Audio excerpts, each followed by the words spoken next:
Okay, this is my new big theory, is that the songs on TTPD fit into different terraces and different parts of the mountain of purgatory. I've been working through each of the songs, and I'm trying to write like a deeply annotated version and rereading some parts of purgatory and all of that, but I feel some of the things that I've noticed have been crazy, so I want to do a song by song breakdown, but this is basically what I was thinking, and it's not sequential, although I do believe there is a sequential story being told in TPD both back and front. But these it's like tells a sequential story, but not in the track order, based on the themes. I'm basing it on the themes and also like linguistic similarities and like words and symbolism and overall message of different songs.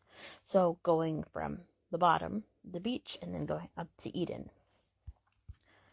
So these themes, post-mortem discussions, as we've seen, these are the themes that both of them have in common.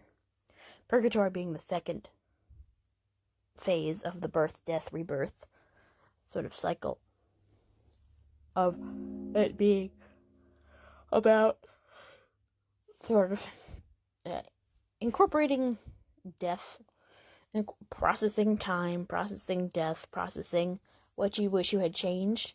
And basically, purgatory is very similar to hell, only that it isn't infinite, and that it's you had, one flaw or several flaws, but you regretted them, or you realized that you were, doing them. So, and in terms of Dante's conception, that is all that you need. It may take time for you to work through those, but you get a little grace period after you die, where you have to work through things a little bit more, but you have been saved, theoretically. Even if you regret just in the last minute before you die, and you're like, oh, was I an asshole?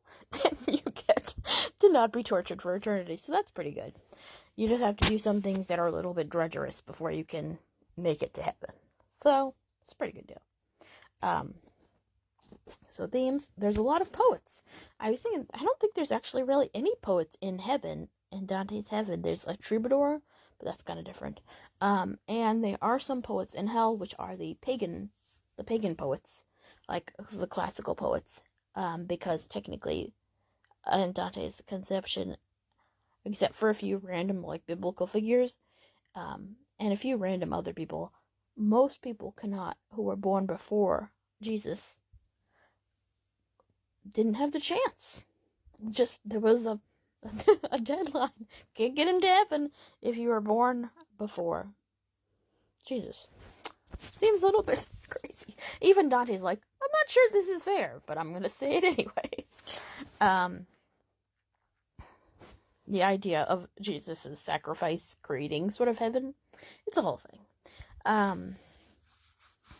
Anyways, so there's also, in a lot of ways, the purgatory is the entire heart of the Commedia, because it is where he sort of explains things. Like, he doesn't explain some things in the Inferno, but other things that structure the entire poem, he doesn't explain until you're in the middle of purgatory, and you're like, oh, that makes a lot of sense.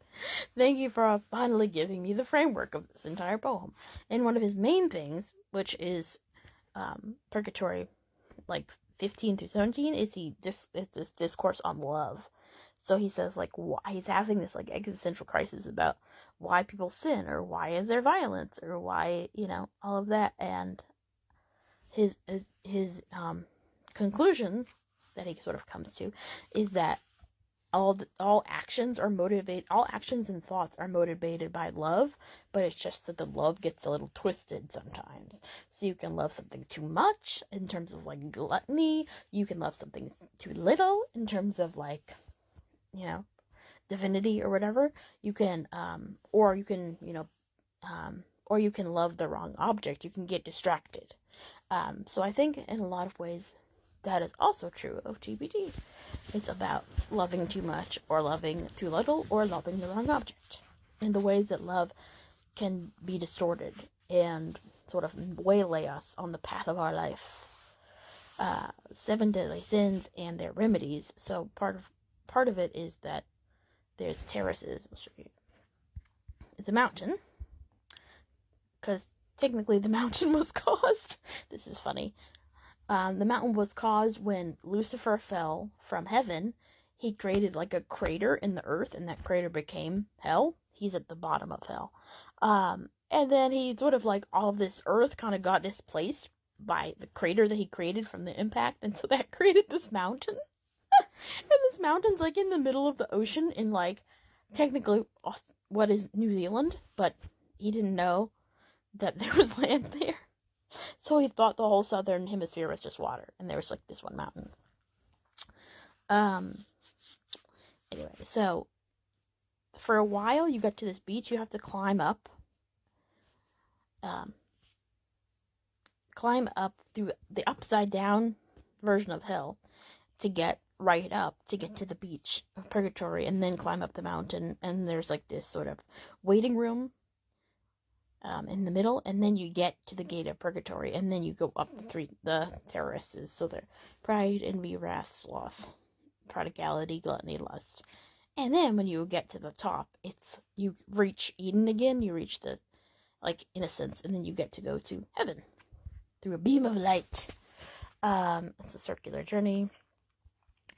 So time isn't linear. That's important too, because there is obviously a linear story, like the track list that tells a story one way and then another way. But I think that each song fits into a different place in purgatory, and it's not completely linear in terms of the track list.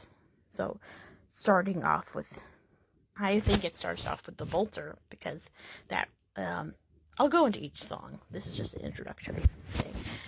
And then ending with Fortnite and Robin. So similar, but yeah. There's a big thing on time, and I also really one thing I want to do is like dig into the music theory and learn more music theory, because like I noticed with Peter, like the time signature being critical to interpreting the song. I think there's a lot going on with that, and I need to learn more about music theory because I feel like things are happening, and like certain things like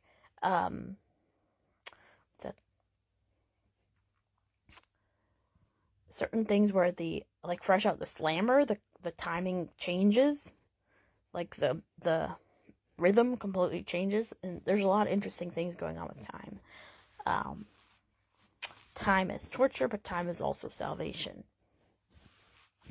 There's a white, gray, water, moon theme, alchemical imagery of the albedo, which is the second alchemical phase. There's Aristotelian, notably, even a name drop of Aristotle, discussions on the nature of the soul, and there's Platonic discussions on determinism versus free will. In both artists, is it okay to lie? Is verisimilitude profane to God? What is the purpose of art, and is art sort of artificial, and is lying in art okay? Is all of art a lie? Is it all, sort of a weird shadow of real life, like that occurs in both?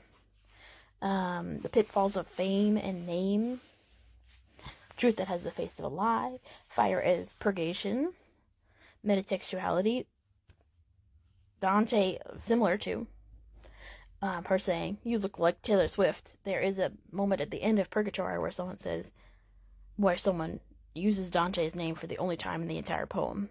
Beatrice calls him Dante, which takes you out of that moment. You're like, whoa. And so a lot of these different themes.